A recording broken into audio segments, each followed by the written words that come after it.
On a sun-drenched afternoon in the south of France, a small square pulses with life. Children dart between parked cars, their laughter mingling with the fading daylight. This modest space, only 80 yards long, serves as the playground for a family of 7 living in a cramped apartment nearby. Within those worn walls, dreams and struggles intertwine. Among them is a quiet boy with dark eyes named Yazid. His world, a tapestry of love and hardship, will soon transform as he steps into the larger arena of life. Yazid's parents are newcomers, having crossed the Mediterranean from a small Algerian village called Ajamaun. The mountains were beautiful but harsh, a place where opportunity was scarce. In 1953, they sought a better life in France, first landing in Paris, then moving to Marseille in search of work. Their new home is cramped, and at mealtimes the children eat first, leaving little room for their weary parents. The father's words echo in Yazid's mind: an immigrant must work twice as hard. This mantra, at the tender age of 5, Yazid kicks his first football, playing with his brothers in that small square. The walls become makeshift goals as he loses himself in the game.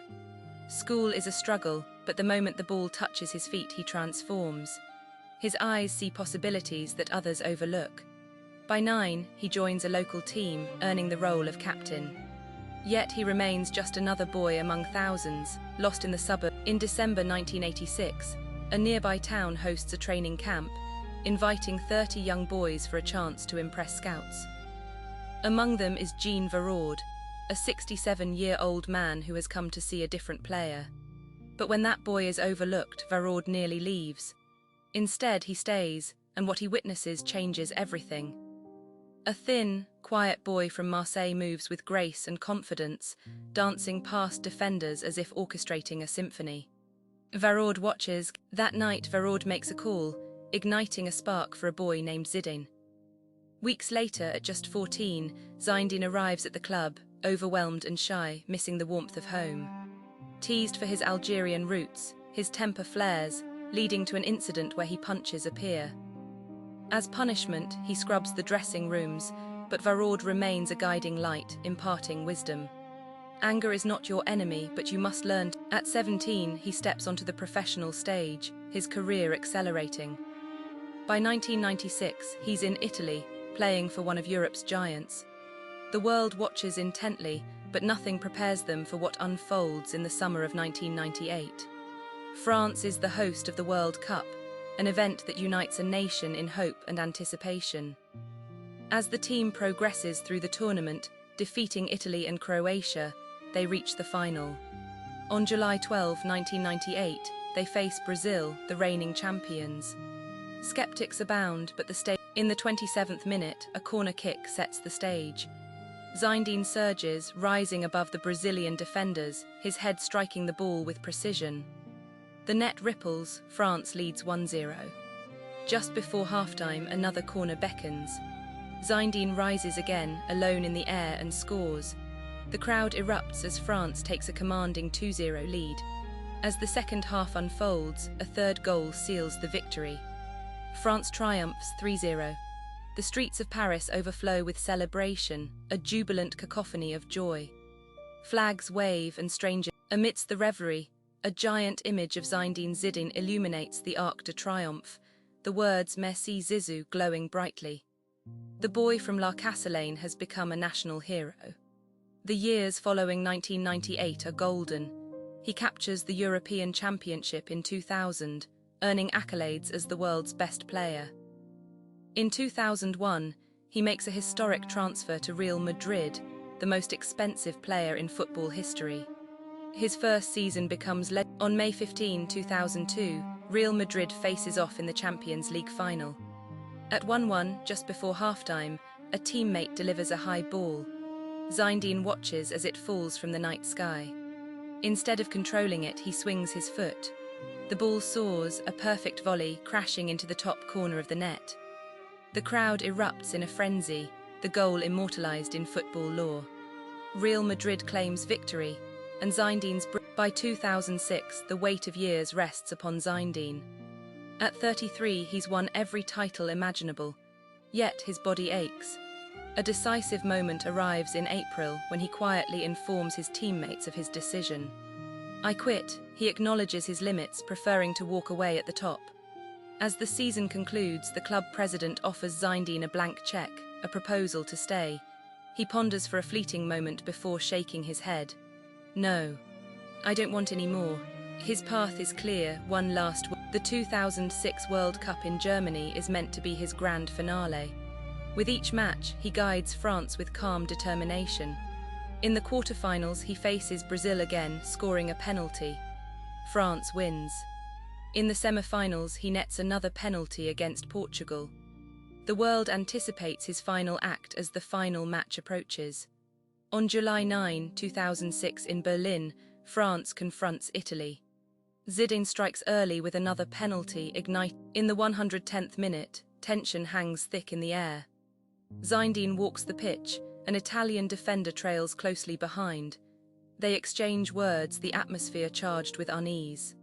The defender later reveals he insulted Zidane's sister. In a moment of fury that will echo through time, Zinedine turns sharply, lowering his head and delivering a fierce strike to the defender's chest. The world watches in disbelief. The referee raised the red card, signaling the end of Zinedine Zidane's illustrious career in the World Cup final. As he walked off the field, the weight of the world pressed down on him. The golden trophy glimmered nearby, a reminder of the victory that slipped from his grasp. He passed it without a glance, his heart heavy. France lost the final in penalties. The world chose his ending, not him. He longed for a quiet farewell, but his last image was one of... For years, Zinedine distanced himself from football, retreating to family life. He embraced solitude, reminiscent of the boy who once played in the small square. In 2013, he stepped back onto the pitch, not as a star, but as an assistant at Real Madrid. The man who had once claimed the title of the best player now carried water bottles and set up training cones.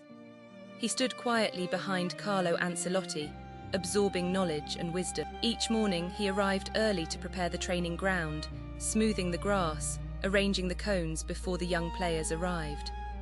They often found the setup ready, unaware of the legend behind it. The following year, Zidane took another step forward, becoming the coach of the Real Madrid B team. The once world-renowned player was now guiding young talents, earning no complaints and pushing for nothing more. His father's voice echoed in his mind. An immigrant must work twice as hard. So he embraced patience and quiet. Many dismissed his coaching career as insignificant. Then came January 2016 and everything shifted. Amid a string of losses, the club president made a bold move, firing the head coach and appointing Zidane, a man with little top-level experience. Critics questioned the decision. Some called him too quiet, too calm. In his first 6 months as head coach, Zidane led Real Madrid to victory in the Champions League, the pinnacle of club football. In his second full season, he did it again. By his third season, he achieved the unthinkable, 3 consecutive Champions League titles. No coach in the modern era had accomplished such a feat.